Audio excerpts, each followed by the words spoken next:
আমার YouTube family, তোমরা কেমন আছো সবাই? আশা করি সবাই ভালো আছো, আমিও ভালো আছি। তো ব্লগটা দেখো এখন শুরু করলাম বন্ধুরা। আর সকাল থেকে উঠে কত কাজ করেছি জানো, মানে অনেকগুলো কাজ করেছি, অনেক কাজ করেছি। আর সকাল থেকে উঠে ব্লগ করা সম্ভব হয় না বন্ধুরা। তার জন্য কী বলবো, মানে এতটা তাড়াহুড়া থাকে সকালে উঠে যে আমি, তবু তো এখন স্কুল নেই, তারপরে এত মানে এসে টাইম পাই না। স্কুল যখন শুরু হবে তখন তো আরও ভীষণ আমার মানে ইসে হয়ে যায়, তাড়াহুড়া লেগে যায়। তখন স্কুল না থাকাতে তবু কিছু মানে আরাম। তো দেখো এদিকে চলে আসলাম, বিছানা গুছিয়ে ঘর মোছা সব কিছু শেষ করে নিয়েছি, নিয়ে তারপর এই যে চলে আসলাম বাসন গুছাতে। তো এই বাসনগুলো রাতে ধুয়ে রেখেছিলাম, সকালে ধুইনি। তো প্রায় সময় রাতেই ধুয়ে রেখে দিই বাসন। তো বাসনগুলো এখন এই যে গুছিয়ে নিয়েছি। আর এইদিকে সবজি কেটে রাখলাম, এই দেখো এইটা দিয়ে নিরামিষ একটা করব, ডাল করব আর ভাজি করব। আজকে শর্টকাট রান্না, নিরামিষ রান্না করব আজকে। আর এখানে চায়ের বাসন আছে, চায়ের বাসনগুলো ধোবো। সকালে টিফিন করেছিলাম, রুটি সবজি খাওয়া হয়েছে। তো বাসনগুলি ধুয়ে নেব আগে, নিয়ে তারপর এই রান্নাটা করে নেব। রান্না করে গিয়ে তারপর আজকে ইসা করব, ঠাকুর পুজো দেবো। পুজো দেই নেই এখনও, রান্না করে গিয়ে আজকে পুজো দেবো স্নান করে। তো তোমরা আমার সাথে থাকো বন্ধুরা, দেখতে থাকো। চলো আমি বাসনগুলো আগে ধুয়ে নেই, নিয়ে তারপর রান্নাটা শুরু করে দেবো। ঠিক আছে, তোমরা আমার সাথে থাকো, দেখতে থাকো।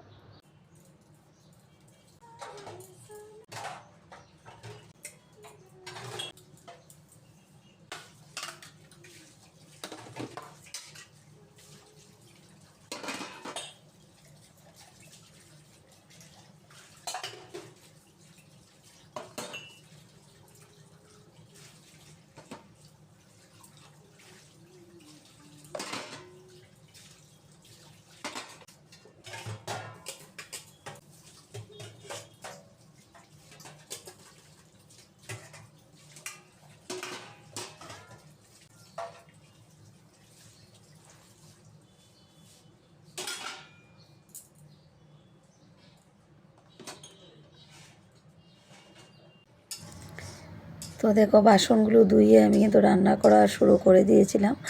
আর এদিকে এখন নিরামিষ সবজিটা বসালাম। আরও একটা তরকারি রান্না করেছি, বলেছিলাম না ডাল বানাবো।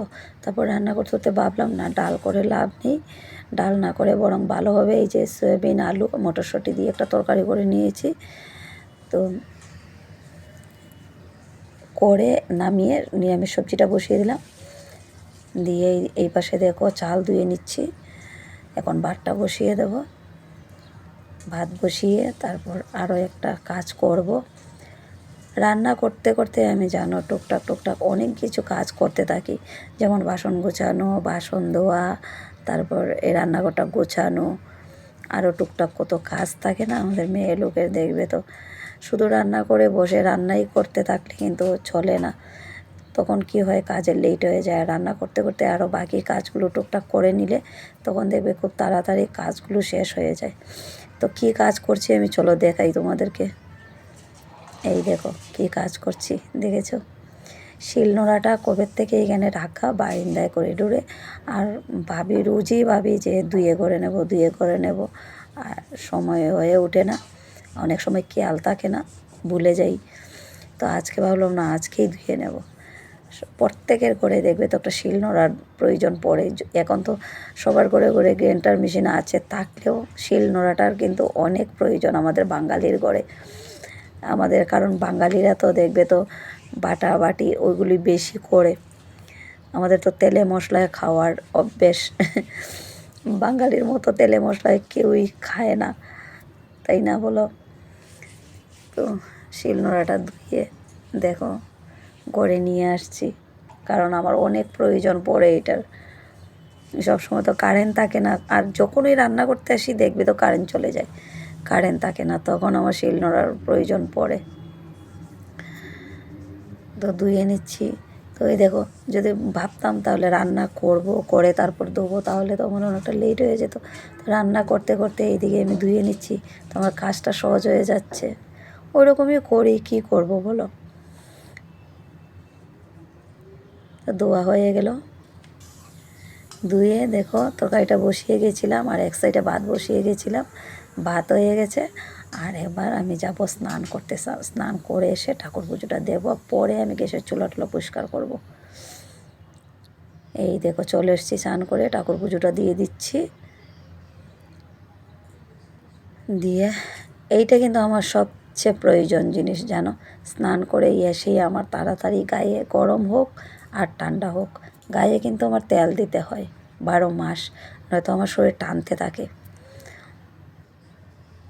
মানে শীতের দিনে অল্প বেশি দেই আর গরম দিনে অল্প কম দেই, কিন্তু তেল কিন্তু দিতেই হবে। রোজ দিন স্নান করে এসে তেল না দিয়ে আমি থাকতে পারি না। এবার চুল টুল আশ্রিয়ে একটু সিঁদুর দেবো, দিয়ে চলে যাব ভাত খেতে।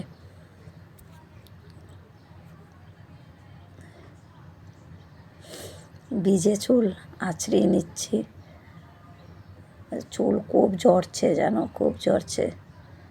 কী যে করব, চুলগুলো আর এসে হয়ই না, ঝরতে থাকে শুধু। এই করে করে কেটে ফেলি, তারপর একদম লেন্থের দিকেও দেখো কত ছোটো। তো হয়ে গেল আমার সাজুগুজু। চলো এবার যাই আমি রান্না করে ভাত খেতে, সবাইকে ভাত দেব, দিয়ে আমিও ভাত নেব, নিয়ে খাওয়া দাওয়া করব। এই যে সবারকে ভাত দিয়ে দিয়েছি, ওরা খাচ্ছে, আর আমি আমার ভাতটা নিয়ে নিলাম। এই যে এখন খাওয়া দাওয়া করব, করে আর টুকটাক বাসন আছে এগুলি ধুয়ে নেব।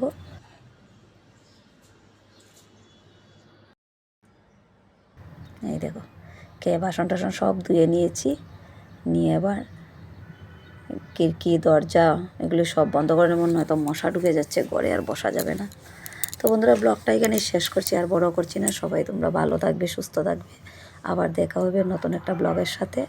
আর আমার ব্লগ দেখে যদি ভালো লাগে তাহলে লাইক, কমেন্ট, সাবস্ক্রাইব করে দিও বন্ধুরা। সবাই আমার পাশে থেকো, ঠিক আছে?